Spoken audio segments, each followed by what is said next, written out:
আলাইকুম। এই যে এখন গরমের দিন আসছে, অনেকেরই কিন্তু যে গরমে ঘাম হবে, আর ঘাম হওয়ার পরে দেখা যায় যে ঠান্ডা লেগে যায়, সর্দি লেগে যায়।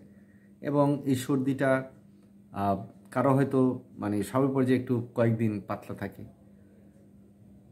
নাক দিয়ে পানি পড়ে, তারপরে চোখ দিয়ে অনেকের পানি পড়ে। তো সেক্ষেত্রে খুব একটা সমস্যা হয় না, কিন্তু যখন এই সর্দিটা মানে নাকে বসে যায় কিংবা বুকে বসে যায়, তখনই সমস্যা হয়। দেখা গেল যে আপনি রাত্রি ঘুমিয়ে আছেন, দুইটা নাকই বন্ধ হয়ে আছে, অথবা একটা নাক বন্ধ হয়েছে, ডান নাক বন্ধ হয়েছে অথবা বাম নাক বন্ধ হয়েছে। আবার অন্য সময় দেখে আবার উল্টা, মানে বদলা বদলি করে নাক বন্ধ হয়ে যায় এবং মুখে আপনার শ্বাস নিতে হয়।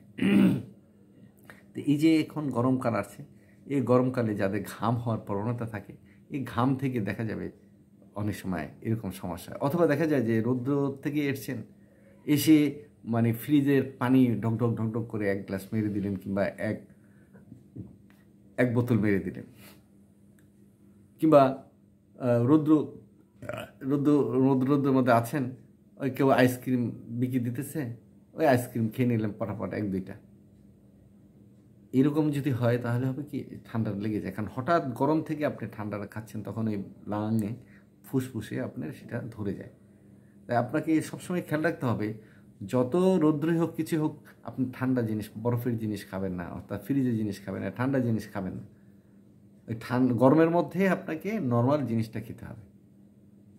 তাহলে হবে কি, আপনার এই সর্দিটা সহজে লাগবে না এবং মানে নাক বন্ধ হয়ে যাবে না, গলার মধ্যে নেমে যাবে না যে কফগুলো আছে।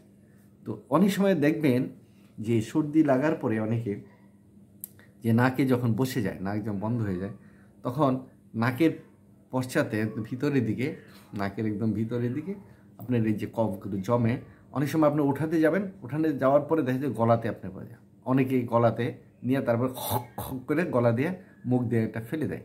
আবার অনেকে দেখা যায় যে এটা মানে কীরকম বিশ্রী অবস্থা, অনেকে দেখছি লোকজনের সামনে হলে ওই সেটা গেলে ফেলে।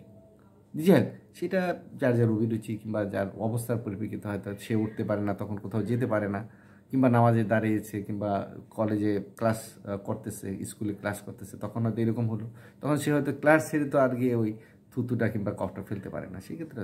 কিন্তু এই যে প্রবলেমটা, এটা নিজের কাছে তো তখন খারাপ লাগে যে মানে নাকে জমা হয়ে গেছে, মানে শ্লেষ্মাগুলো, যেটাকে আমরা হিঙ্গিল বলি, এটা জমা হয়ে গেছে। তখন আমরা হয়তো ওঠানোর চেষ্টা করি, কিন্তু সেটা দেখা গেলো যে একদম গলার ভিতরে চলে আসে। যখন গলার ভিতরে চলে আসে, আমরা আবার খক খক করে সেটা ওঠানোর চেষ্টা করি, উঠে আবার হয়তো সেটা ফেলে দিই। এই অবস্থা যদি হয়, তাহলে এই হোমিওপ্যাথিতে কী বিধি আছে, কী বিধান আছে, হোমিওপ্যাথিতে কী ওষুধটা আছে যে এরকম সমস্যা হলে আপনি মানে কয়েক ডোজ ওষুধ খাওয়ার পরে ভালো হয়ে যাবেন? হ্যাঁ, আছে। নাম হলো স্পাইজেলিয়া। স্পাইজেলিয়া ওষুধটা আপনি যদি খান, দেখা যাবে যে খুব স্বল্প সময়ের ভিতরে যে নাকের পিছনে যে প্রচুর পরিমাণ দুর্গন্ধযুক্ত যে আপনার মানে কফের মতন, যেটা আমরা শ্লেষ্মা বলি কিংবা হিঙ্গিল বলি, যে জমা হয়, সেটা আপনি উঠাইতে গেলে দেখা গেলো মুখের ভিতরে অর্থাৎ গলার মধ্যে চলে যায়। তখন মুখ দিয়ে খক খক করে আমরা ফেলে দিই, এই তো। তারপর রাত্রে ঘুমানোর পরে দেখা যায় নাক হয় ডান নাক, নতুবা বাম নাক, অথবা অনেক উভয় নাক হয়ে যায়, মুখ দিয়েই করে। সকালে ওঠার পরে দেখবেন জিহ্বাটা খসখস হয়ে গেছে, জিহ্বাটা কীরকম যেন পানি নাই, পানি শূন্যতা, দ্রুত আপনি পানি খাচ্ছেন, তারপর আস্তে আস্তে নর্মাল হচ্ছে। আবার দিনের বেলা এই নাকটা বন্ধ হয় না ঘুমাতে গেলে। তখন কি করা যাবে? তখন এই স্পাইজেলিয়া ওষুধটা আপনি যদি খান, অথবা হাইড্রাস্টি স্ক্যান নামে একটা ওষুধ আছে, এই ওষুধ দুইটি খুব ভালো কাজ করে। আপনারা ট্রাই করে দেখবেন এবং আশা করি ভালো থাকবেন। ধন্যবাদ।